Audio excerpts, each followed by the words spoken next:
Good morning, everyone. Today's message is, if you're going to buy a truck, buy a truck.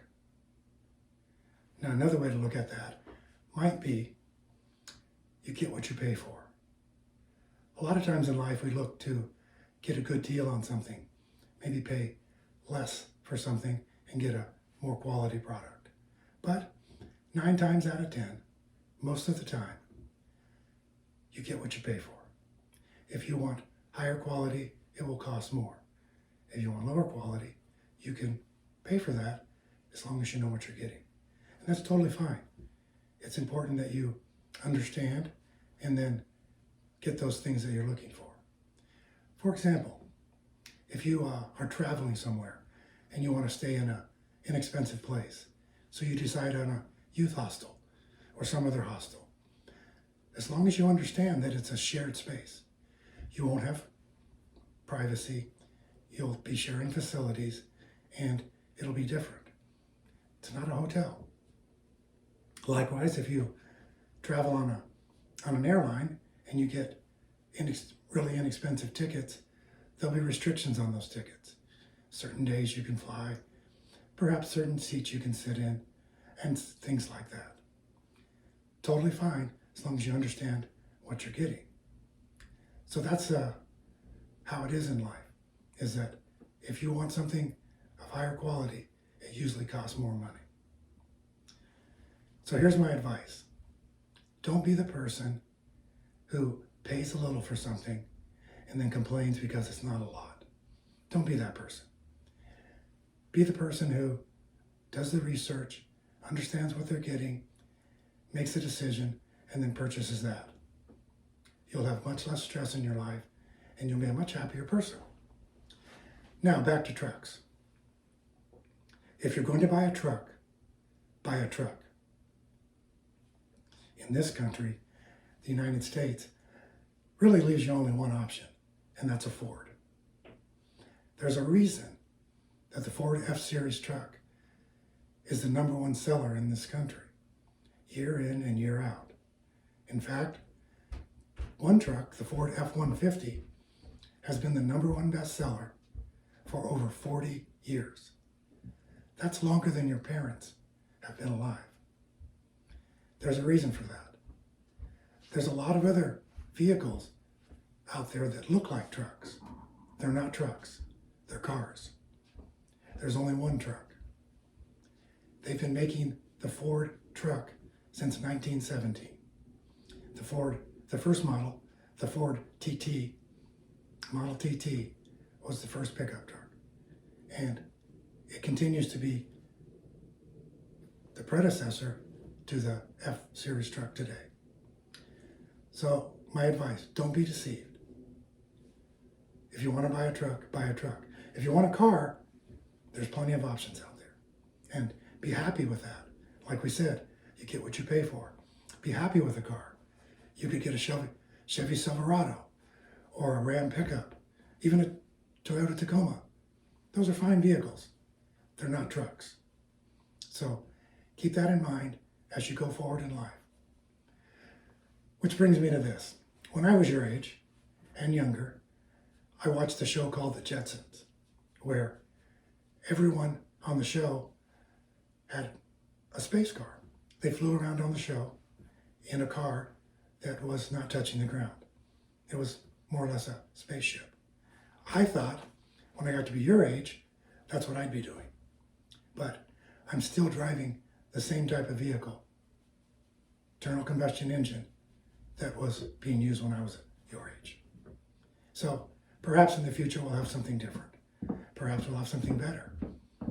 Perhaps electric cars will take over, or we'll have space cars. I don't know. But for today's activity, we're going to look at a modern car, in fact, a Ford truck, and we're going to learn a little bit about a few things that we can do ourselves for maintenance on that truck to make it last as long as possible. So let's go out and take care of that now.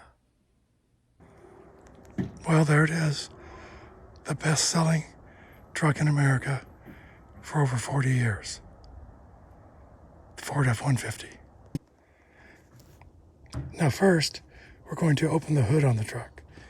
That's a two-step process. In a Ford, you find this lever right here. You pull that.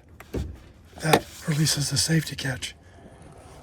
Next, we go around to the front of the truck, reach under here, there's a little lever, pull that with our hand, and then the hood lifts up. There's the engine, and I'll show you a few things on the engine you can check. First, we'll come over here and go around the truck. This white container right here with the black lid is the brake fluid. You can see that it's almost to the max. Look down in here, that yellow circle thing is how we check the oil. It's the dipstick for the oil. We'll do that in a minute. Coming back around to the front, we have this container here, which holds our antifreeze. Notice it's also got a yellow top on it. On this side of the antifreeze, we can see that it says minimum and maximum. Okay, we want to make sure that keep our antifreeze between the minimum and the maximum. We also can inspect our battery, which is this black thing here with the red positive and the black negative. Remember our positive and negative we learned about on batteries.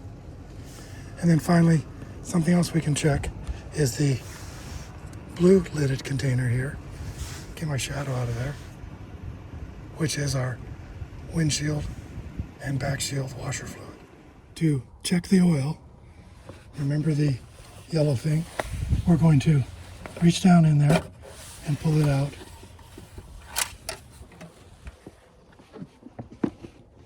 We're going to next take a rag and wipe off the end. Okay? Then we'll put the dipstick back in the hole.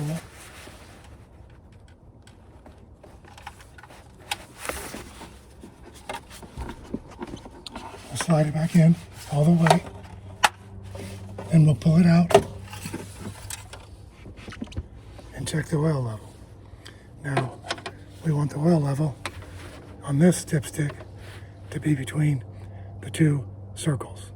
And you can see that it covers this circle and that circle.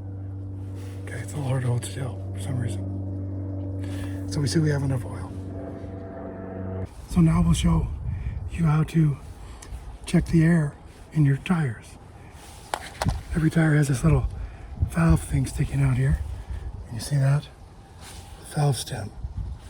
We're going to unscrew the cover from the valve stem. Use a little tire gauge here and check the tire pressure. I just put it over there, push it on, and it comes out. And this is the digital one, and it reads 34 PSI, which is about where I keep my tires, somewhere between 32 and 36. And that's how we do that. Once we've checked our tires, we put the cap back on.